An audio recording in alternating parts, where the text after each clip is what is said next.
Every human carries an invisible architecture inside their head. Layers of fear, memory, and meaning. What if understanding that architecture was the key to building a mind that finally feels like home? The mirror of the mind. There's a quiet war happening inside us. Not with others, but within ourselves. Most of us wake up each day and step into a world filled with noise. Deadlines, screens, expectations. Yet the loudest noise of all is the one we carry in silence. Our own thoughts. Dr. Paul Conti once said that the mind is both the mirror and the maker of our experience. It reflects everything we go through, our hopes, fears, disappointments, but it also shapes what we see. If that mirror is cracked by years of unhealed pain or neglect, even the most beautiful moments appear distorted. And so, improving our mental health begins not with control, but with understanding. Mental health is not a luxury. It's the foundation of every decision we make, every relationship we build, and every emotion we feel. Yet most of us don't know how to look inward without judgment. We either run from what hurts or drown in it. But there's another path, the one Dr. Conti calls self-inquiry. The courage to look into that mirror and ask, what is truly happening inside me? At first, that question feels terrifying, because when we stop running, we finally meet the parts of ourselves we've ignored. The insecurities, the regrets, the small betrayals of our own truth. But it's there, in that uncomfortable stillness, that the real work begins. When you start observing your thoughts, something magical happens. You realize you are not your thoughts. You are the one watching them. The anxious loop, the self-doubt, the fear. They are stories your mind is telling, not the essence of who you are. And once you see that, you gain power over them.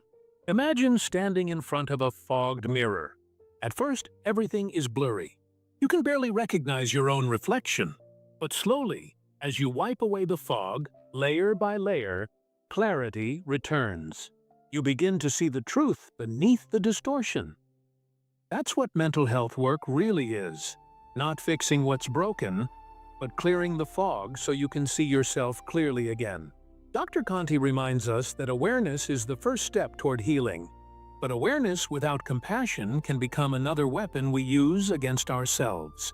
It's not enough to see what's wrong. We have to meet it with kindness. Because self-awareness without self-acceptance leads to shame, not growth.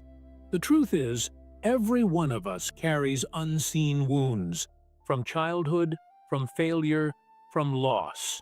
And we spend so much time pretending they don't exist that we forget they're quietly shaping everything we do.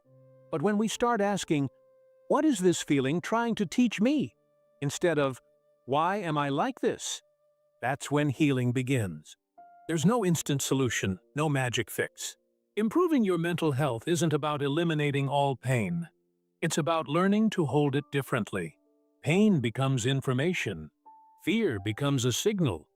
Failure becomes a teacher. Each emotion, no matter how heavy, carries wisdom if we listen without judgment. As Dr. Conti says, the goal is not perfection, it's integration. When the mind, body, and emotions work together in harmony, we stop living reactively and start living consciously. And maybe that's the greatest realization of all, that mental health isn't something we chase. It's something we cultivate. It's the daily act of choosing awareness over avoidance, compassion over criticism, and growth over guilt. So before we move deeper into the architecture of the self, take a moment. Breathe. Ask yourself, how do I really feel today? Not how I'm supposed to feel, not how others want me to feel, but what's truly happening in the mirror of my mind. Because that simple question, if asked honestly, is where transformation begins. The unseen architect, the structure of the self. If you could open your mind and see how it's built, not metaphorically, but structurally, you'd realize it's not chaos at all. It's an intricate design, built by experience, memory, and emotion. And within that design lies an architect, invisible, silent, but always working. That architect is you. Dr. Paul Conti describes the human mind as something both structured and functional. Its structure, the way it's built, determines how we interpret the world. Its function, the way it operates, decides how we live within it. Together, they form the blueprint of who we believe ourselves to be. But here's the paradox. Most of us have never met our own architect. We live inside a mental house we didn't consciously design. Walls built by early experiences, rooms decorated by other people's expectations, and windows tinted by fear or shame. We keep trying to rearrange the furniture, changing jobs, relationships, habits, without realizing that the real work is in the foundation. Dr. Conti breaks down this structure into three powerful layers: the unconscious, the defenses, and the self-awareness that bridges them. The unconscious mind is the hidden basement of our mental house, vast, mysterious, and often misunderstood. It's where our forgotten stories live. The moments we dismissed, the emotions we buried, the truths we were too afraid to face. But just because we've buried something doesn't mean it's gone. It whispers through our behavior, our fears, our dreams. The unconscious is always talking. We've just forgotten how to listen. Then come the defenses, the walls we build to protect ourselves. Some are healthy: boundaries, humor, reflection. Others, not so much: denial, projection, avoidance. Defenses aren't villains, they're survival tools. They were built to keep us safe. But over time, if left unexamined, they can become prisons. A person who once learned to stay silent to avoid conflict may now feel voiceless in every part of life. A child who once blamed themselves for chaos at home might grow into an adult who carries guilt for everything that goes wrong. And above all these layers sits self-awareness, the bridge between the unconscious and the conscious. It's the light in the basement. The moment you begin to observe yourself, not judge, just observe, you start to rewire that architecture. You begin to see that your patterns aren't your personality. They're just outdated blueprints. And you, as the architect, can redesign them. Imagine walking through the corridors of your mind with a lantern in your hand. You open a door you've always avoided. Maybe it's labeled anger or grief or failure. Inside, you find the younger version of yourself, still holding on to the pain you left behind. You don't scold them. You sit beside them. You listen. That act alone, compassion in the face of discomfort, starts to rebuild the entire house from the inside out. Dr. Conti often says that awareness without action is only half the equation. Once you've seen the cracks, you must begin the work of repair. That's where intention comes in. The daily decision to be present, to question your reactions, to ask yourself, is this belief still serving me? Because every time you pause before reacting, before letting old defenses take over, you're rewriting the blueprint. You're saying to your unconscious, I'm safe now. I don't need to build walls this high anymore. Over time, that awareness becomes freedom. You no longer live at the mercy of your impulses or your past. You become the conscious designer of your inner world. Think about this. If your mind is a home, your thoughts are the weather. You can't control every storm, but you can strengthen the structure that shelters you. The goal isn't to stop the rain, it's to make sure your foundation can withstand it. And once that foundation is steady, once you understand how your unconscious, your defenses, and your awareness interact, you start to notice something incredible. You're not just surviving life anymore, you're shaping it. You're no longer reacting to the world, you're responding to it. That's the moment you realize mental health isn't just about reducing pain. It's about expanding capacity. The capacity to feel, to connect, to create.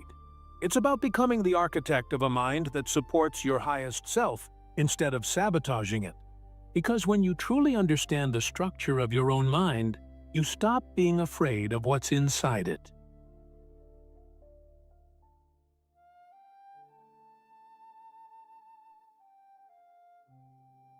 The drives within us: pleasure, aggression, and generativity. Beneath our thoughts, beneath even our emotions, lie forces more ancient than language. Primal energies that shape how we live, love, and grow. Dr. Paul Conti calls them the three fundamental drives of the human mind: pleasure, aggression, and generativity. They are not good or bad. They are simply powerful. Like fire, they can warm us or burn us. To understand them is to understand ourselves. 1. The drive for pleasure. From the moment we take our first breath, the pleasure drive whispers within us. Seek what feels good. Avoid what hurts. It fuels our curiosity, our desire for connection, our pursuit of beauty and comfort. It's the force behind every song we love, every meal we savor, every touch that makes us feel human again. But pleasure can become a prison when it turns into escape. When life feels too heavy, the mind seeks shortcuts, addictions, distractions, endless scrolling, constant noise, anything to silence the quiet ache within. We start chasing dopamine instead of meaning. Dr. Conti reminds us that the pleasure drive must serve the self, not rule it. Pleasure is meant to enrich life, not replace it. True pleasure is not found in constant stimulation, but in connection. The laughter of a friend, the warmth of sunlight, the peace that comes from honesty. Pleasure isn't the enemy of growth. It's the reminder that joy is a birthright, but one that must be balanced with purpose. 2. The drive for aggression. The word aggression often makes people uncomfortable. We imagine violence, domination, or rage. But Dr. Conti reframes it beautifully. Aggression isn't evil. It's energy. It's the power that lets you protect yourself, set boundaries, and stand for what matters. Without it, there would be no courage, no leadership, no progress. Aggression is the spark that says, I deserve to exist. But when it goes unchecked, when pain, fear, or ego distort it, it becomes destruction. It turns outward as cruelty, or inward as self-hate. To heal aggression is not to suppress it, but to channel it, to transform raw fire into focused strength, to take the energy of anger and use it to build, not break. Every time you say no to something that harms you, every time you stand up for truth, that's healthy aggression in action. It's not about overpowering others. It's about reclaiming your right to live fully, to fight for your inner peace. When aggression serves compassion, it becomes courage. 3. The drive for generativity. And then there's the third drive, the one that Dr. Conti calls the crown jewel of mental health: generativity. Generativity is the desire to make something good in the world. It's the instinct to nurture, to create, to give back. It's what makes a parent care for a child, an artist pour their soul into a painting, or a teacher light a spark in another mind. When the pleasure and aggression drives are balanced, generativity naturally awakens. Because you're no longer chasing or fighting, you're building. Generativity is what gives life meaning. It says, my existence can make something better. Even in pain, even in imperfection, it chooses growth. This is why people who serve others, who contribute to something larger than themselves, often experience deeper fulfillment. Their mental health thrives not because life is easy, but because their inner energy is aligned toward purpose. The dance of the drives. Pleasure, aggression, generativity. 3 drives, 1 dance. When balanced, they create harmony. When imbalanced, they create suffering. Too much pleasure without purpose leads to emptiness. Too much aggression without empathy leads to chaos. Too little generativity leads to stagnation, a life that feels busy but hollow. But when these drives work together, pleasure gives joy, aggression gives power, and generativity gives direction. The result is a mind that's alive, creative, and compassionate. It's what Dr. Conti calls a healthy internal system, one that moves not from fear, but from intention. A system that asks not, how do I avoid pain, but what can I create from it? Every human being holds this potential to transform the energy of instinct into the energy of purpose. That's the essence of mental health. Not the absence of struggle, but the integration of strength, pleasure, and meaning. So the next time you feel anger rise, don't shame it. Ask it, what are you trying to protect? When you crave escape, don't judge it. Ask, what am I avoiding that needs love instead of distraction? And when you feel a spark of creativity, don't silence it. Feed it. That spark might be your generative drive trying to lead you toward wholeness. Because the truth is, you were never meant to just survive your drives.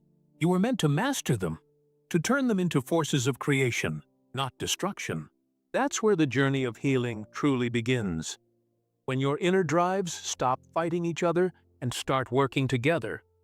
For you, not against you.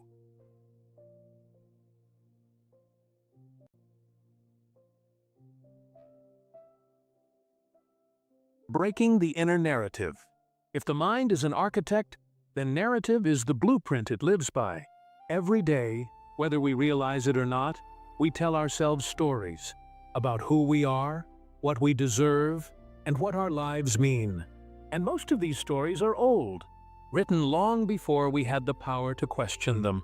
Dr. Paul Conti says that mental health depends on the story we believe about ourselves, because we don't live according to truth.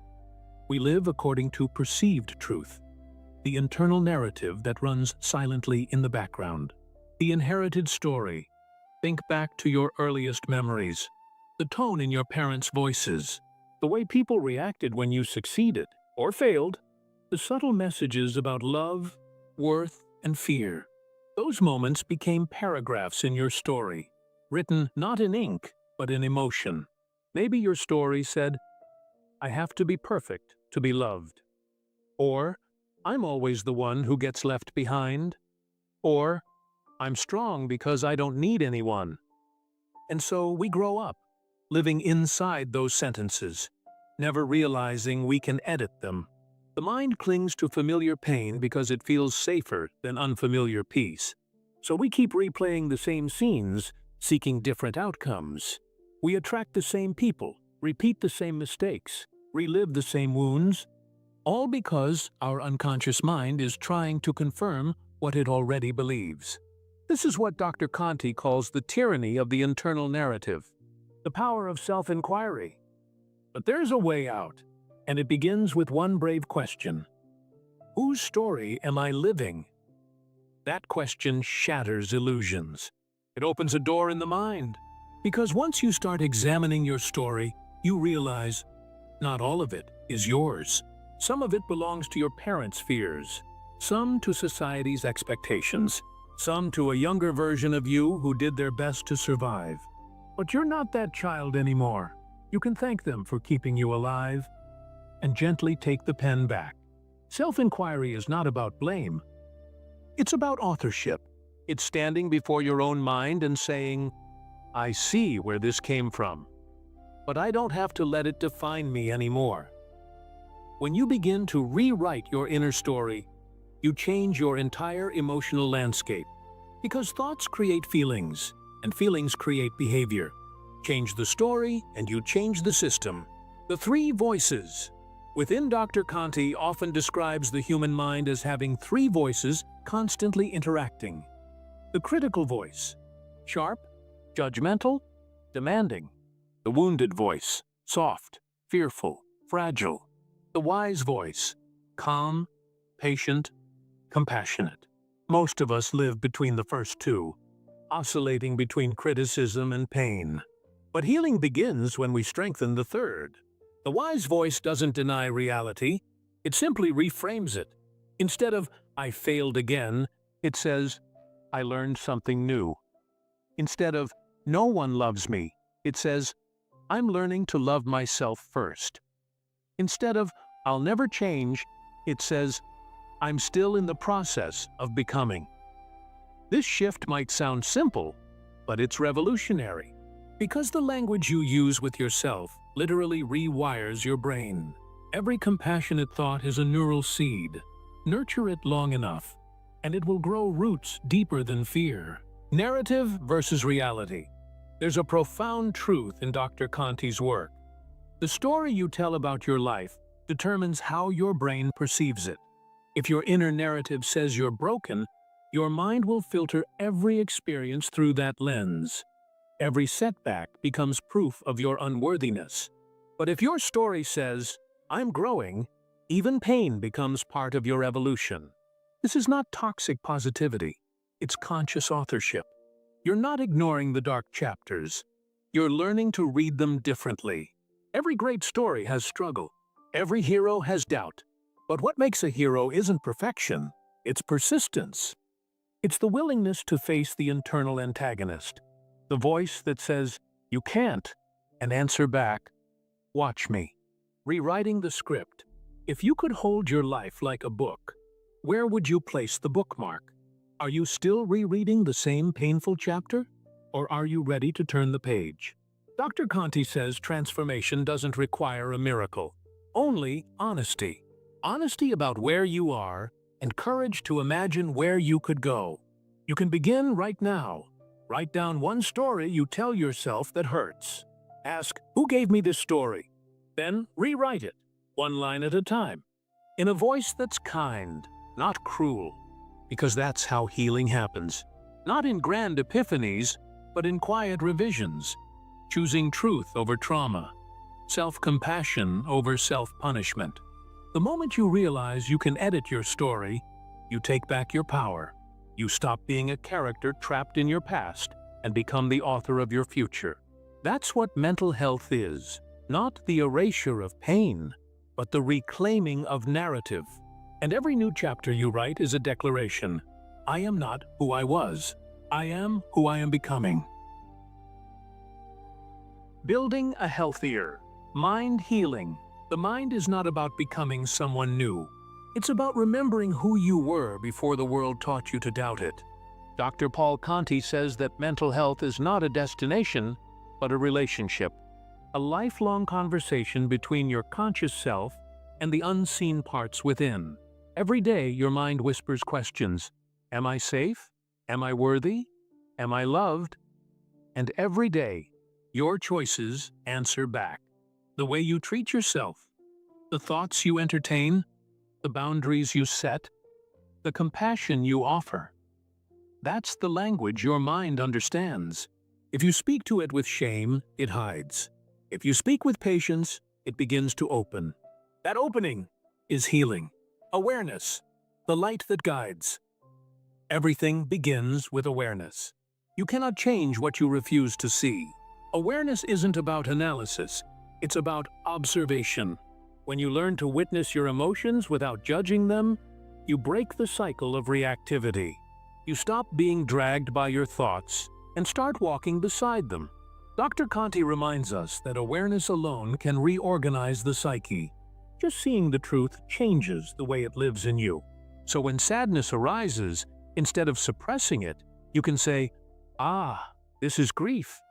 When anger flares, you can say, "This is my power asking to be understood." When anxiety hums in your chest, you can whisper, "This is fear wanting to protect me." That simple naming, that act of awareness, turns chaos into clarity. Compassion, the medicine of the mind. But awareness without compassion is like sunlight without warmth. It illuminates, but it doesn't heal. True healing happens when you meet every part of yourself with understanding. The perfectionist, the worrier, the dreamer, the skeptic, all of them have stories to tell. Compassion is not pity. It's the willingness to see yourself fully and still say, "I'm worthy of care." Dr. Conti often says that compassion is the bridge between knowing and becoming. It transforms insight into integration, because when you stop fighting your inner world, it finally has space to transform itself. Integration, the harmony, within the healthiest mind is not one that's always calm, it's one that's cohesive. It knows how to hold contradictions without breaking.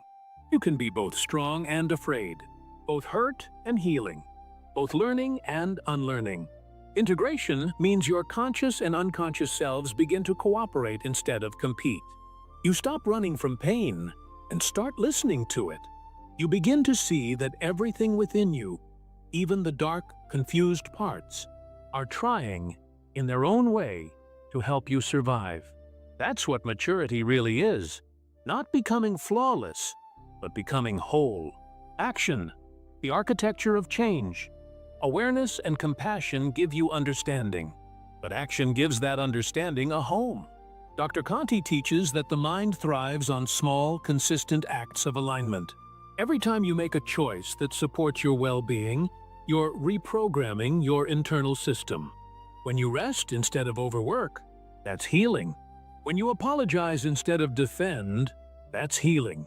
When you express instead of suppress, that's healing.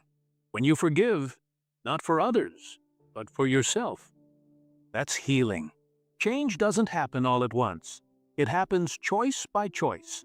Every act of self-respect builds a stronger foundation for your mental health. Because mental strength is not the absence of emotion. It's the ability to navigate emotion with wisdom. Generativity, the soul's purpose. At the end of every psychological model, Dr. Conti brings us back to generativity, the drive to create goodness. When you start to heal, you naturally want to share that healing. It might be through art, kindness, teaching, or simply living more authentically. Generativity is the proof that your mind is working in harmony. Because when your inner world becomes peaceful, it radiates outward. Your presence itself becomes healing for your family, your community, your world. The healthiest mind is a generative one that asks, how can I make this world a little better because I'm in it? The daily practice of mental health. Improving your mental health isn't a one-time event. It's a lifelong discipline, a daily ritual of awareness, compassion, and alignment. It's in the morning moments when you choose gratitude over fear. It's in the evening when you forgive yourself for not being perfect. It's in the quiet spaces when you remind yourself that growth isn't linear, that sometimes progress looks like rest. You don't heal by becoming a different person. You heal by becoming more you, the version that existed before fear, before shame, before the world told you to be someone else. That's what Dr. Conti means when he says the mind can heal itself if given truth and kindness. The final reflection. Close your eyes for a moment. Breathe deeply. Imagine standing once again before the mirror of your mind. You see the cracks, the mistakes, the losses, the scars. But this time, you don't look away. Because now you understand. Those cracks aren't flaws. They're the places where the light got in. You are not broken. You are becoming. You are the architect, the author, and the artist of your inner world. So as you step forward from this moment, remember, every thought you nurture, every emotion you embrace, every act of kindness toward yourself is building something beautiful inside you. A mind that no longer fights itself, a soul that moves in harmony, a life that feels like peace. That is the true definition of mental health. Not perfection, not control, but wholeness.